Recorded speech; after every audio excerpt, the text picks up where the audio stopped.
The title of my presentation is How to Be Successful. Now, the first question you have to ask yourself is, why do you want to be successful? Now, I looked at data for men and women. Now, for men, the data clearly shows that the reason why men want to be successful, that it turns out why do you want to be successful? For men, it turns out that the primary reason why men want to be successful is the data just clearly shows that it's to get chicks is what it comes down to. Now, I do a lot of corporate functions, and I know I can't get up and say get chicks, so I have more of a HR approved for corporate functions. Is like, why do men want to be successful? For men, the data clearly shows the corporate version is that it's to increase DNA propagation opportunities, or DPO. And that's the memo apologizing for the speaker that said get chicks. Now, why do men want to be successful after that? Men want to be successful in order to reach a higher level of mansplaining, which is to be able to pontificate, is where men ultimately want to be able to get to. Now, for women, why do women want to be successful? For women, it turns out that I don't really know. This does not to imply that I don't think it's important or I don't care. It's just that I know that if I got into this topic, I would get into trouble. So I'm going to skip over it, let somebody else, another speaker, address that question. But this does bring me to my success flowchart, which is gender neutral. So the first step of my success flowchart is the question, do you want to be a success? So now, if the answer to that is no, all you have to do is get premium cable and you'll be all set. Now, during this whole virus crisis time, it seemed like everybody is over here. So beware of that as a way to take you out of a success path.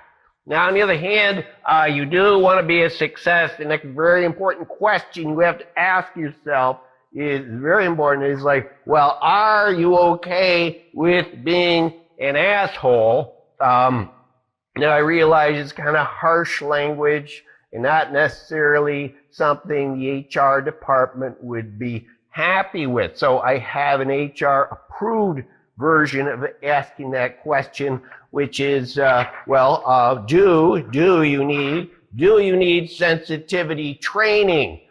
Basically implies the same thing. But I actually myself, I prefer the more direct and harsh language of are you okay with being an asshole? Because if you're working in a competitive corporate environment and you're not using the word asshole, you're probably not going to go anywhere. So if the answer to that is yes, then it goes down to this point here, which is, I can't help you. If he's down there, I can't help you. You're all set there. Now, on the other hand, you're not comfortable with this personality profile and you do want to be a success. It gets much more complicated. Then the next one is, well, were you born with a lot of money? Are you sure you're not an asshole? But it all feeds down here, which is, I can't help you. And that's the honest motivational message right here. I can't help you, because the typical motivational message looks like this. This is what seems to be out there in abundance for motivating people. And this is what they do. So they say, so you have this goal behind this brick wall, and you're supposed to fire yourself at this brick wall, fail, believe in self, read a stupid book, typically written by and sold by the speaker, and just keep repeating this process and buying more books, when actually the most helpful and honest motivational message would be, maybe you should give up. Maybe this goal is not in your wheelhouse, as they say. Now, some people have embraced the brick wall and just worry about the things that they can control in their life. We need people like this. They're very important to the economy, in my opinion. Now, a topic that I've been asked to address quite a bit over the last few years for my company speaking is to address the issue of the multi-generational workplace. Multi-generational workplace. It seems to be much more important these days, even though it's always been going on.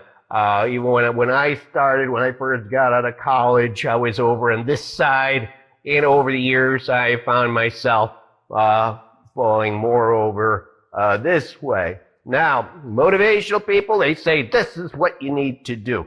What you need to do is team building. Team building is what they recommend. That's pretty much the go-to for those inspirational people. And so I made a little drawing of a team building just to inject a little humor into the discussion. And then just to add to that, find yourself in the team player team building. So I made a team player team building so you can find where do you fit in the hierarchy of the team player team building, just to add a little cynicism into the discussion. Myself, I don't suggest, I don't recommend at all to do outdoor team building, any of those outdoor team building exercises. I feel like this is a way companies can kind of cut back on the staff and probably disproportionately with the older staff on those outdoor team building exercises. So I just recommend just stay away from that. Call in sick, have something come up to get away. Now, I have a different approach to that, which is I think it's good to just, we all learn a little bit more about the different generations, a little more about the different generations. So I like to start with my grandparents' generation. So my parents' parents, they were all born in the 19th century. All of my grandparents born in the 19th century. And for them, their goal was to not die.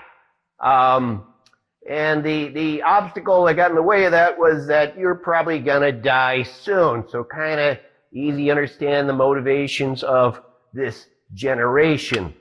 Then we go forward to my parents' generation, otherwise known as the greatest generation. Their goal was to get a good job and have lots of kids. And what held that up was the Depression and World War II. And after the Depression and World War II, we're able to get a good job and go ahead and have lots of kids, and regretted that part ever since. Now we go to baby boomers. For baby boomers, I am a baby boomer, but I'm at the later end of it. Most baby boomers came of age in the 1960s, and their goal was to have a groovy life man. And what got in the way of that was the parents kept talking about the Depression in World War II, and this was a serious bummer. Now, most of them are Republicans. You figure out what happened there.